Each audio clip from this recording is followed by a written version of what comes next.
everybody. Today's the official release date for Legacy LIFEP podcast. The moment you all been waiting for is finally here. So, just a rundown of what Legacy LIFEP podcast consists of. It's a life insurance podcast. However, I will be honoring Black-owned businesses while I'm doing my podcast. And I also will be introducing things like credit, spirituality, things like that our community needs. But today, I wanted to start the podcast with the basics.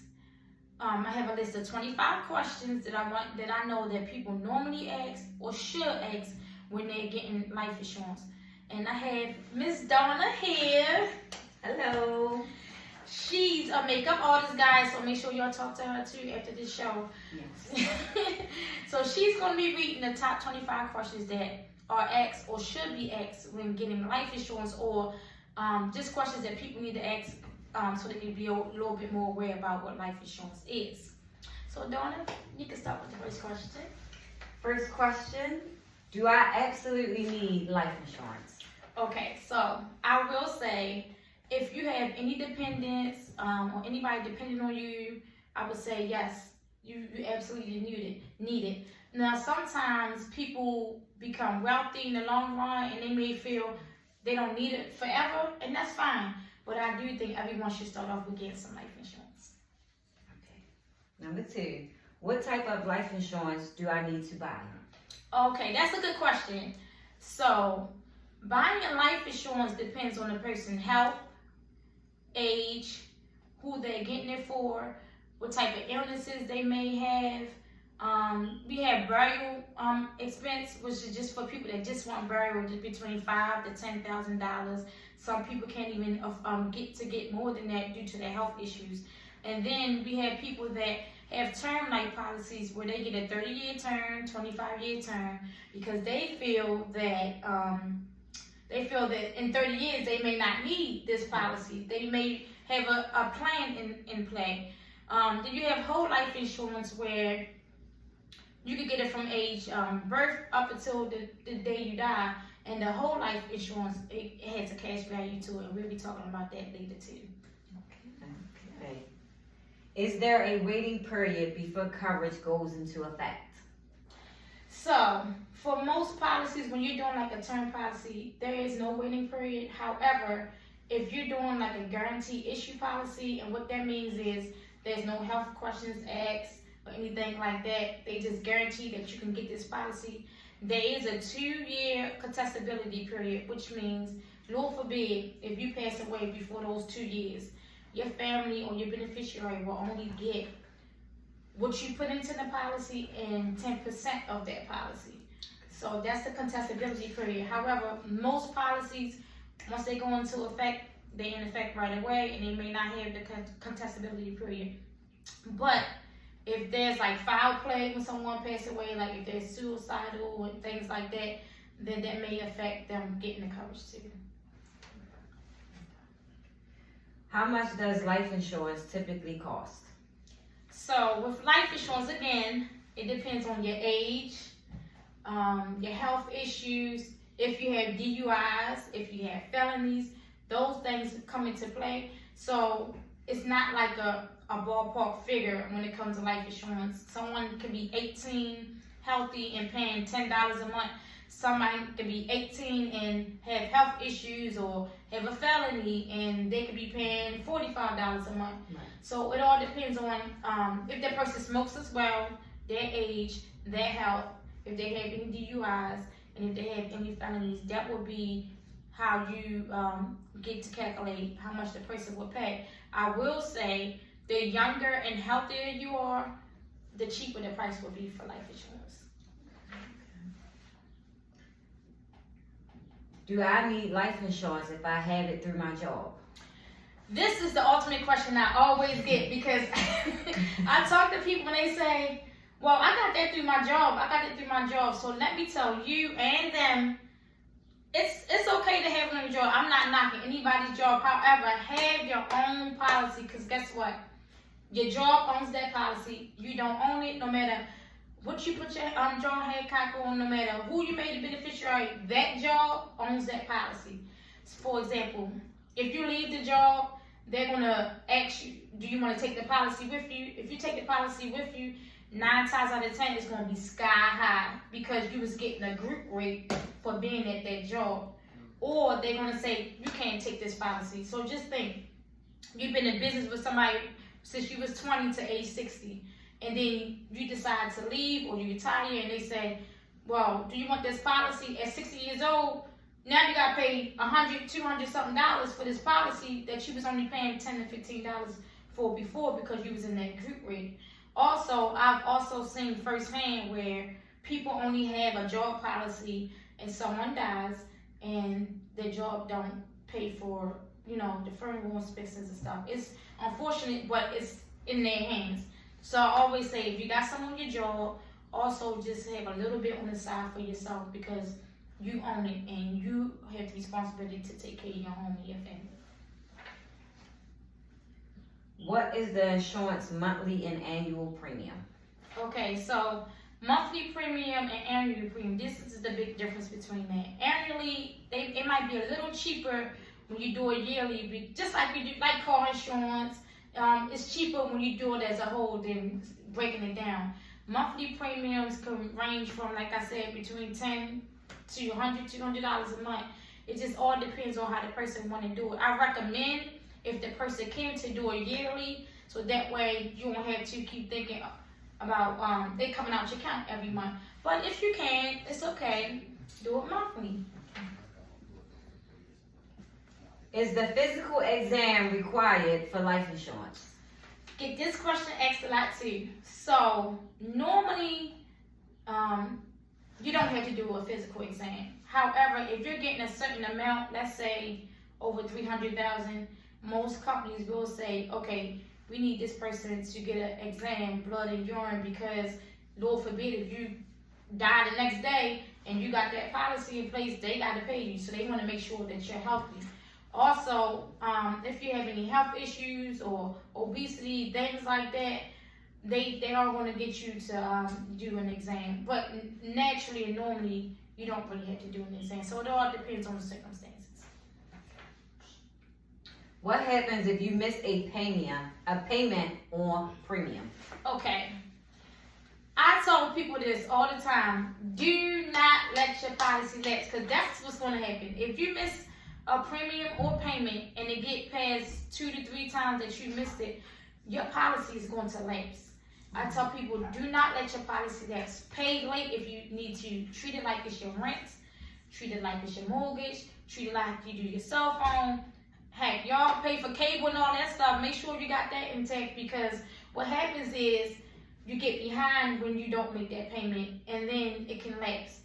And I've had people myself, at least a good 5 or 6 people, where their policy lapsed and they came back to reinstate their policy, and they may be sick now, they get denied or have to get a higher coverage. I've had a person that came to me that over the years with COVID, they gained a lot of weight, and their height and weight ratio didn't add up. They considered them as obese, and they had to get a different type of coverage. Myself, if I was to put myself into this, if I would have tried to get a policy after getting lupus in 2017, my policy would be high, because now I have a sickness. Right. So I tell people, don't let your policy lapse, because you never know what's going to happen. I've also, unfortunately, had someone pass away twice. 2 different people I know, family member passed away when their policy lapsed. And unfortunately, we couldn't pay them out because they let the policy lapse. Like, I had someone, that policy lapsed a month or 2, and then that person passed. So seeing that, it makes me like, oh, I got to get this out here more to let people know, don't let it lapse. Pay late, but don't let it lapse, because stuff like that happens. You don't think, oh, so-and-so is going to pass tomorrow, but then they end up passing, and now you don't have a policy, and your family have to come up with the money, and someone has to support the family that person left behind. What happens to a life insurance plan if you move out of state or to another country? Okay, so if you move out of state or to another country, normally that's fine. It depends on like state by state. Most of the time, it's fine. You can just take your life insurance wherever you're going at. However, there are some states that have different qualifications. But for the most part, you can just take it. You can go to DC. You can go to New York. You can go to Virginia, whatever, and keep that same Maryland life insurance policy. Okay. Does a life insurance policy have cash value if canceled? So, if your policy is canceled, especially in the earlier years, it may not have too much cash value to it. Also, your family will not get that death benefit because you canceled the policy. And cash value is only with a whole life. So with whole life, the cash value don't even accumulate to about after 3 years of having it, and then the cash value start accumulating over the years. With term, there is no cash value. So that's like one of the biggest difference between term and whole life. Term is a certain amount of term. You might have it for 10 years. You might have it for 15 years, 20, 25, 30. Whole life, you have it from the time that you get that policy until the day you die. And that's why whole life is a little bit more expensive because it does have the cash value to it.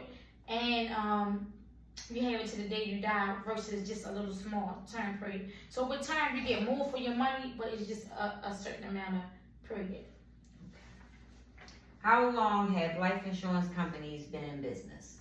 So that's a question that I put on there for people that's trying to get life insurance to ask their agent, because that plays a big part. You don't want to go with a company that's not known. You don't want to go to a company that has only been around for 2 years. You want to go to somewhere where they've been around for a little bit and they have good reputation, basically. So that's a question I put on there for clients to ask the agent. You really want to do your research when you're getting life insurance.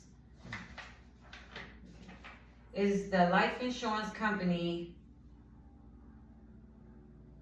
Hold up, I'm on the wrong question. Sorry. It's okay. Can I increase or decrease the benefit amount after a plan goes into effect? Yes, you can. I get asked that a lot too. Stuff happens. Sometimes people call and they need to decrease, and I tell them when they can do it. And sometimes people call and they say, I've been blessed, or I just need more for my family. We got more going on. I need to raise it from 100,000 to 500,000, and I let them know when they'll be able to do that. So you can increase and you can decrease after having that policy. Is very well acceptable. Okay. How are life insurance benefits paid out? So the benefits, they are paid out in a lump sum, which I would prefer. Somebody beneficiary, or they are paid out in increments. So it depends on the beneficiary. They can say, I want installments sent to so-and-so account every 6 months or whatever, or they can just say, I want a lump sum. If that person had 50,000, I want that 50,000 up front. It all depends on what the beneficiary wants to do. They normally have to say so how it's going to be put out. Good to know. Yeah, it's good to know. See, if you're somebody beneficiary, Yeah. make sure you got that. Are there circumstances where benefits are not paid? Woo! Yes, and yes. So here's a few circumstances if benefits are not paid. If you lied on your application, and when you died, they found out.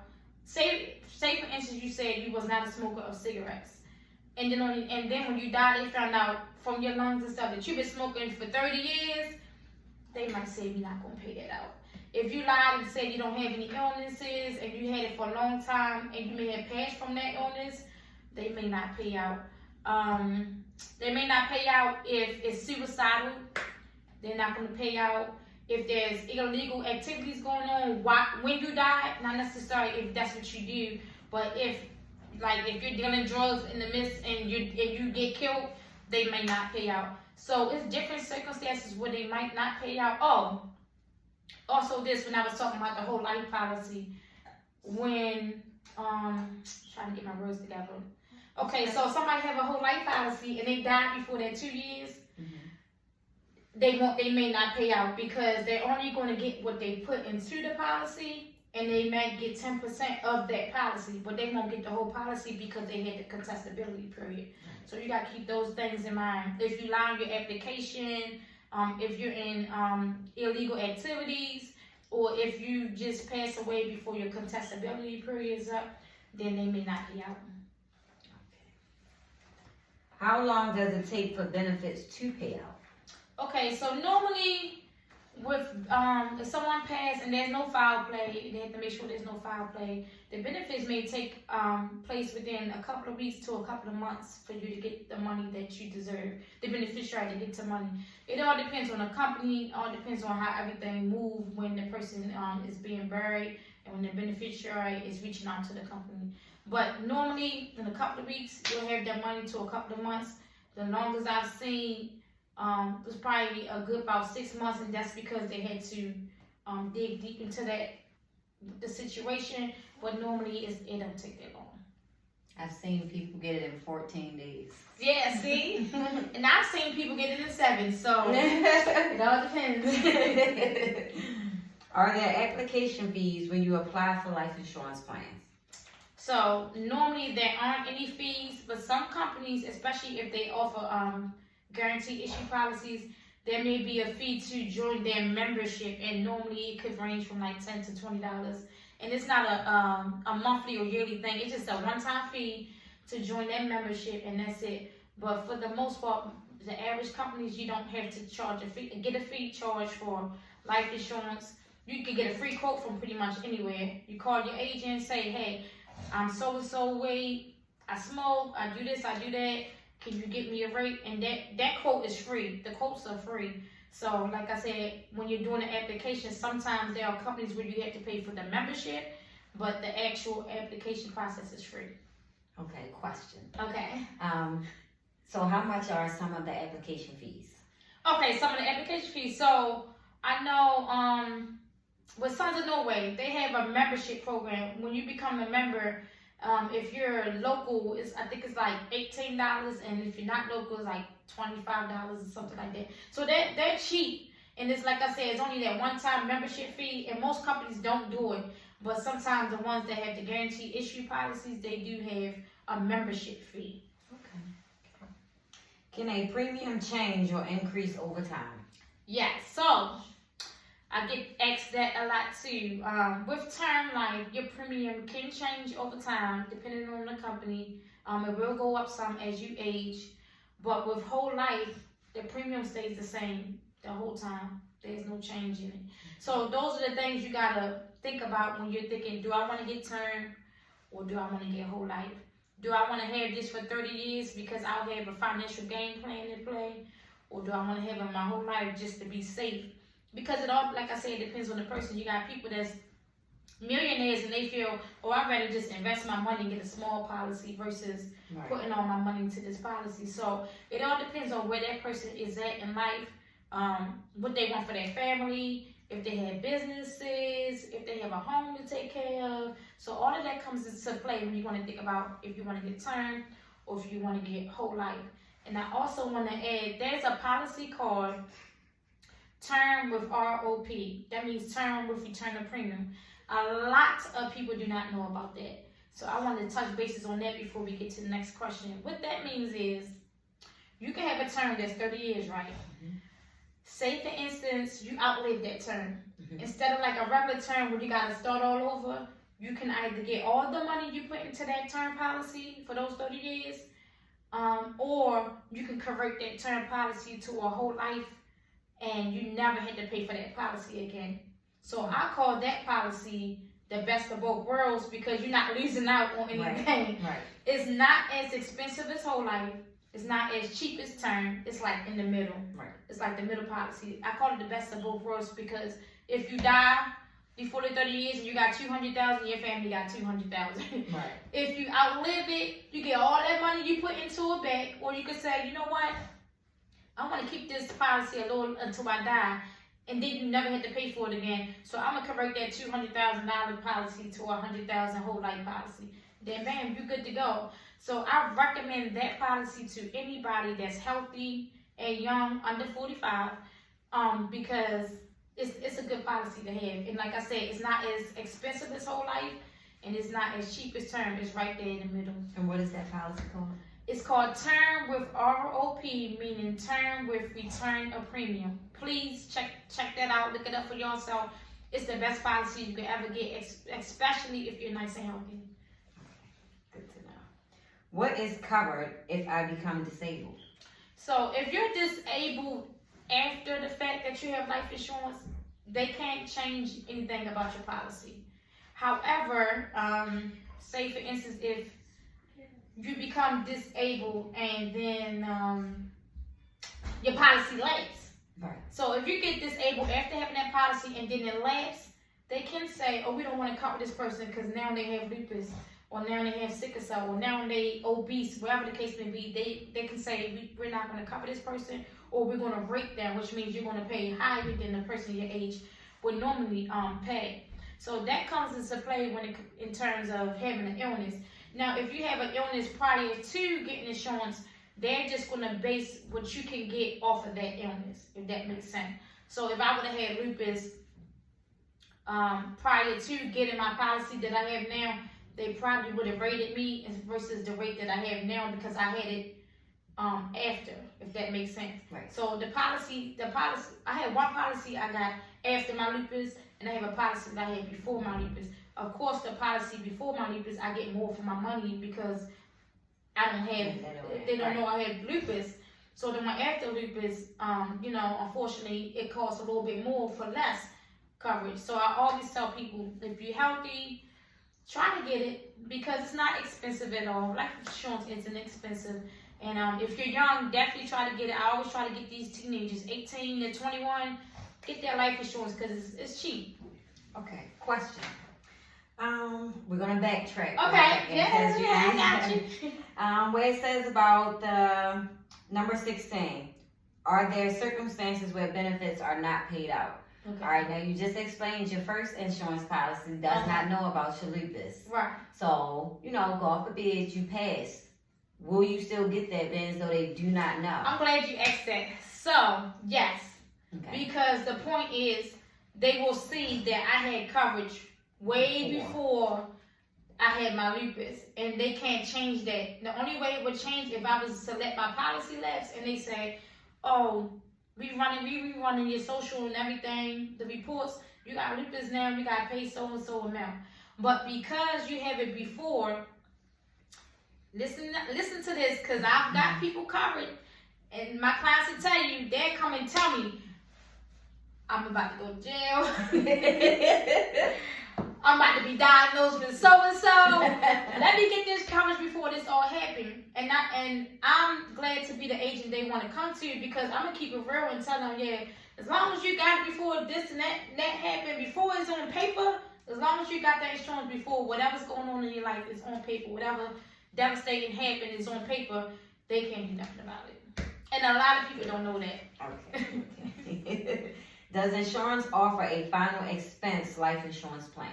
Yes. So, especially for older people, some people may say, oh, my mother is 85, 90. I just want to make sure she had burial. Like I said, most people that age, they get between like $5,000 and $12,000 for their parents. Some people, even when they're young, might say, I don't need all that life insurance. I just want burial expenses. And therefore, when the company pays out, they can take care of the burial for you as well. Right. That company may take care of the burial expenses for you as well and help you plan it out too. So that's a good thing to have, especially if someone elderly just didn't have enough coverage or they didn't have any insurance at all. Okay. What lifestyle factor impacts life insurance before and after plan is in effect? Okay, so let's start with the before. If you're a smoker of cigarettes, that will have an effect, not denied, but it will have an effect. You could be twins. One could be a smoker, one could be a non-smoker. Y'all can have the same policy. The smoker is going to pay more than the non-smoker because in the life insurance eyes, they're at risk for getting cancer. They're doing it to themselves. Right. Having a DUI, having more than two DUIs on your application can get you denied or rated. They may say, no, we don't want this person. They're too risky on the road. If you have a job that's high risk, you might get rated. If you're in extracurricular activities like skydiving and all that stuff, all the time, you may get rated if they have proof, okay, this person just living dangerously. You want to live in like my age. So that they may get rated by that. And what was the other one? The after effect. Basically, if you let your policy lapse, that would be the after effect if something happens. Because prior to, the only things that would kind of affect those, the things I named, or having a health issue, stuff like that. But if you get it like after the fact, it's just basically keeping up with your policy. You just got to keep up with your policy. Make sure you're doing what you need to do so it won't lapse. I cannot reiterate that enough. Don't let your policy lapse. Pay late. Please just pay late. I've been seeing people policy late. They pay $10 a month. And they like, oh, my policy lapse. I'm like, so you didn't think to call and say, let me just pay this late? And so it's being the age, sometimes they get under your skin because you be like, come on, we already discussed this, you know. But don't let it last, because I've seen it like go south. Like I said, people dying when their policy lapse, people getting an illness when their policy lapse. Someone I know had obesity when their policy lapse. Another person was denied because they had too many life insurance companies that she had a pattern of lapse. So then companies look at that. She was jumping insurances. Yeah, so companies may look at that and say, oh, this person, every time they get it, they keep it for 2 to 3 months and then it lapses. Okay. We don't wanna deal with that. We don't need her over here. So that can happen as well. Or him over here. That can happen as well. So I always say, just pay late. I mean, I understand people go through things, but borrow the money, pay late, but just don't let it lapse. Treat it like your mortgage, treat it like your rent. Don't let it lapse, y'all. All right. What happens to my policy if the insurance company is sold or changes ownership? Now that depends on the company. I've seen stories and read stories where people didn't unfortunately get paid out because the company went down, but that normally don't happen. And then there's sometimes when the company gets sold where the clients that was there previously still get to keep their coverage. So that's one of the things you gotta research to see. You know, that's why you research to see how long companies been around, because sometimes some companies that haven't been around too long, those are the first ones to, go down because they ain't been around long enough to know what they're supposed to do. So I do recommend that you do your research when it comes to that type of stuff. Okay. Who should be the beneficiary and can I change beneficiaries? We were just talking about this. So, it should be me. Just for who I was watching, y'all know, don't say she the beneficiary, okay? If anybody in your family gonna be watching this, they should be me. Well, make sure you lay right. So, the beneficiary should most definitely be somebody you trust. That's going to do right by your family, your home, whatever you leave behind. That should be your beneficiary. Normally, husband and wife, the other person is the beneficiary. If they're not married or in a relationship, sometimes the other person is still the beneficiary. Sometimes the eldest child becomes a beneficiary. Some people that don't have kids, they may let their mother or father be the beneficiary or their sister. This all depends. But just please make sure it's not somebody, you just cool with. This is my best friend, but if your best friend doesn't know how to take care of financial stuff, do not let your best friend be your beneficiary. I love you, bestie, but no, you got issues. Or this is my favorite cousin, but if your favorite cousin ain't gonna do right by you when you pay, your favorite cousin gonna look better than you in that casket, okay? Right. So if your favorite cousin, don't know how to take care of himself already, why would you make that person your beneficiary? You want to make sure that person is responsible. And just because you have kids by people, don't mean the other person should be the beneficiary as well, because sometimes they don't know how to take care of their finances either. So you got to make sure it's somebody you trust and somebody that's responsible. Okay. Last question. How much life insurance should I consider? So like I said earlier today, it all depends on your lifestyle. If you own a home and a business and you have children, you want to look at a pretty decent amount, because you got to think about it. If you have kids and a business and all of that, you don't want to just have insurance to bury. You want insurance, like me, I had 2 girls. If I die, how much money would I want to leave Jade and Janaya for whoever's going to take care of them to help with the bills and stuff? They're going to need food, they're going to need clothes, the bills, the lights, everything got to be taken care of. So you got to sit and think, okay, what's the minimum amount I want to leave to them so that things can be taken care of. So like I said, that's case by case. Some people may have jets and 5 cars and all this other stuff that they know when I die, I need this stuff to be paid for or taken care of, or debts and all that.